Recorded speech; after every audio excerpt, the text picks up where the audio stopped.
Excuse me. Pardon me. Excuse me. Hi. How are you? Nice to see you guys again. Yeah.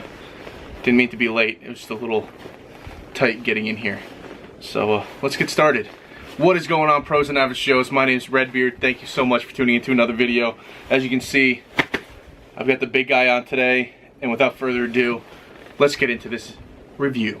Now, today I'm talking about the Boddam Cat 3 Extreme Flex box goalie uppers. And as you can tell, they are fairly large.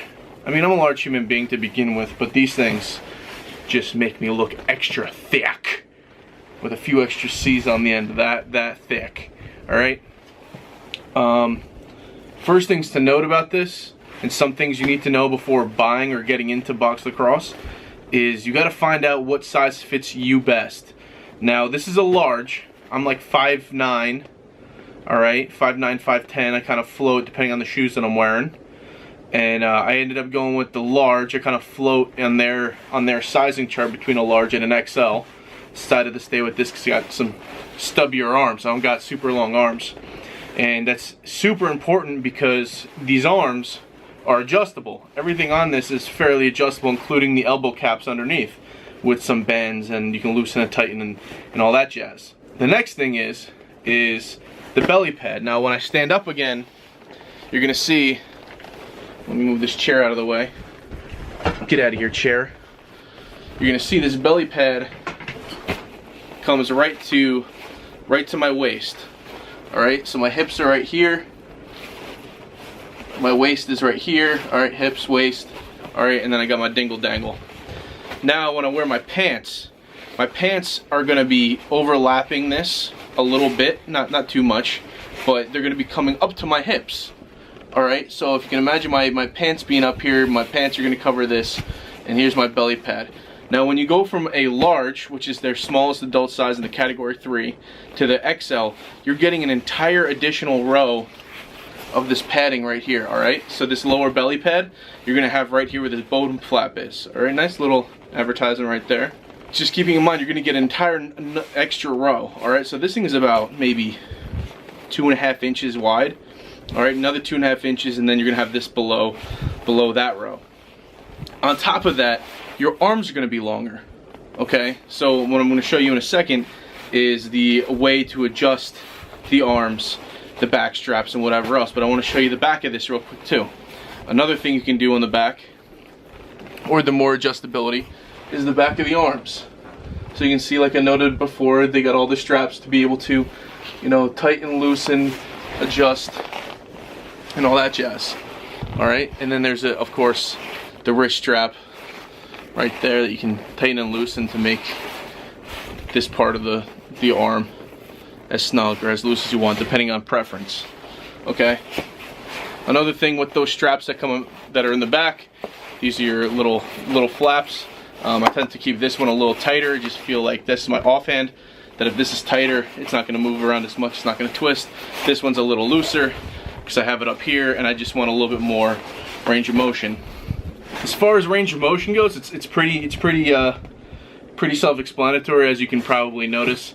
You don't have a full range of motion, but you definitely have enough. Like, I can touch my face, I can touch my head, you know, I can scratch my ear, whatever I need to do, I can essentially do it. I can take my helmet on and off. Now, the shoulder caps do kind of get in the way, and there's a lot of adjusting that you can do with these that maybe I'll save for another video. But there is custom adjustability in the shoulders as well.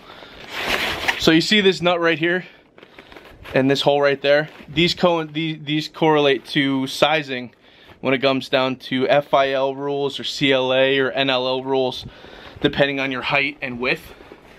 And these shoulders can be adjusted, you know, wider. They can be brought in. They can go wide. You know, any which way that you need them to go, as well as the straps right there on my shoulder, right where my chin is.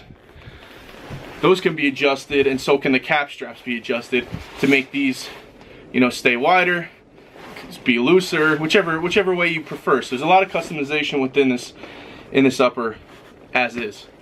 All right, so I'm going to take this off, and I'm going to show you the inside, and I'm going to show you the back, so you can get an idea on how the back works and the innards. So to take this off, just kind of loosen these up. They're already loose already. You can shake an armhole, shake an arm. And this is an entire one-piece construction as well. Maybe I'll be able to show you in here too. So if this opens up, this actually might be better. All right, so I pull the shoulder away. You see this kind of like stitching right here. I just used some sidewall string. Underneath this is this flap. Okay, so you see this flap right here. Now, this flap also has 1, 2, 3 designated rows of holes. Okay, so since I have really stubby short arms, I decided to go to the very highest row. You can kind of see that. All right, so if you go to the closest row to the elbow pad, all right, or to the arm, it's gonna make the arm shorter. If your arms are longer, you go down go down the first, second, or third row, and you just it'll extend the arm out. You really got to fidget around and find what works best for you, and find out your comfort. So this is the back of the chest. All right, and just like on the front, there are these adjusting bolts, which is super ingenious. All right, you always want to make sure these are nice and tight, but don't over tighten them, because if they break or they snap or they rust through, what you can do, if you don't air out your gear and take care of your stuff, you guys know I love the phrase, take care of your gear and your gear will take care of you. These will be tough to get out, and you want these to be able to move around and be adjustable on the fly. So these three correlate to these 3 holes. Obviously these are already pinned, and this shoulder, or this pin, or this under shoulder, correlates to this entire system here. Okay, so think about the shoulder being able to come inward and go out. Okay, and then this is totally free and able to move, giving you a little bit more flexibility as well. Now, touching on protection, there's a huge sternum protector right here that's nice and hard. It's fairly stiff. That makes a nice loud bang when it gets hit with a ball. Belly pad is great. Turning it over and looking on the inside, everything's nice and thick and well padded. But what I want to show you is these big old shoulder pads. These are nice. These are, oh my god, this is an awkward angle, huh? These pads right here sit on top of your shoulders, and though you might think that they're not super important, they're very essential to protection and making sure that your upper stays on correctly. Now, these uppers tend to fall forward, and I'm going to show you that in a second. I'm going to put these back on. So these uppers, if everything was copacetic in a perfect world, they would stay just like this. All right, and the weight would be distributed across my shoulders. But since they're a little front heavy, which is one of the disadvantages, but it's okay, because, you know, other things make up for it, it kind of wants to sag, okay? Now you can see how open this area is, and now you know why I wear such a big dangler. I kind of like the opening personally, because I've got a short neck and I'm able to move my head around, and my chin of my helmet actually fits perfectly right here. But in a perfect world, they should be up here, and that's where you should have them. But I kind of let them rock. Now those pads that I just pointed out to you are right underneath where my hands are. All right, so you'd get a lot of shots coming in here. All right, and those pads are going to absorb that shock, and it's actually going to dampen some of the shots some of the time. Not all the time, because these are nice hard, as you can hear.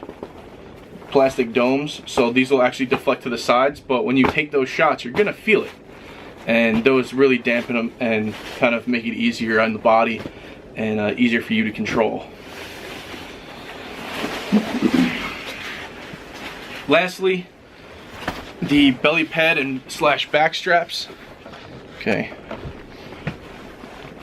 these are also very self-explanatory.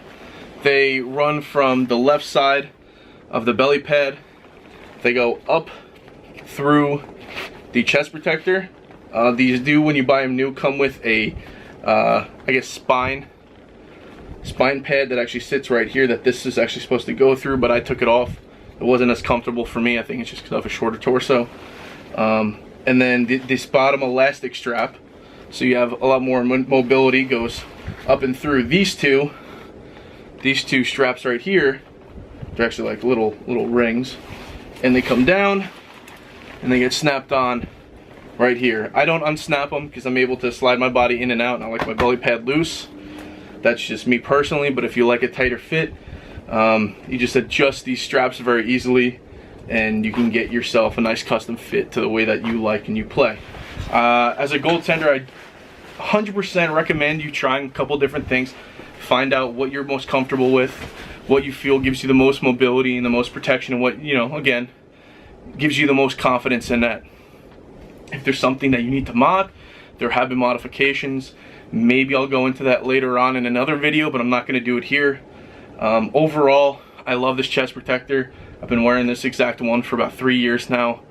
Yeah, 3 summers, and it's kept me safe, it's kept me protected, and I'm really enjoying it. So hopefully you guys learned something from this. Happy to have done this for you guys. Thank you so much for watching. I know it's a little bit longer than it was, and if you're still around, please hit that subscribe button, hit that like button.